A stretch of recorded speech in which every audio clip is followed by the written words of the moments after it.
মুখ্যমন্ত্রী যে ভাষায় দেশের প্রধানমন্ত্রী ও স্বরাষ্ট্রমন্ত্রীকে আক্রমণ করছেন তাতে তাঁর সভায় উপস্থিত শিশুদের মনের উপর নেতিবাচক প্রভাব পড়ছে বলে বিজেপি বিধায়ক শঙ্কর ঘোষ বিধানসভার প্রেস রুমে এক সাংবাদিক সম্মেলনে অভিযোগ করেছেন।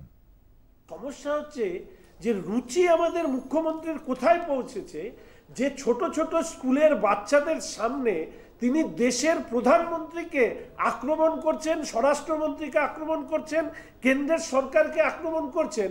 আক্রমণ করতে গিয়ে যে ভাষা প্রয়োগ করছেন, এই ভাষা এই শিশু মনের মধ্যে সুস্থ রুচি তৈরি করবে নাকি এই শিশু মনগুলোকে বিষিয়ে দেবে? আজকের দিনে দাঁড়িয়ে মুখ্যমন্ত্রীর সভায় যে বাচ্চাদেরকে মা বাবারা পাঠান, শিক্ষক শিক্ষিকারা পাঠান, নিশ্চিতভাবে আগামী দিনে এই বিষয় নিয়ে ভাববেন। না হলে এই রাজ্যে শিশু মন বিষিয়ে দেওয়ার যে কাজ মুখ্যমন্ত্রী করেছে, এটা শুধু লজ্জার নয়, এটা ভয়ঙ্কর দুঃখের বলে আমি মনে করি।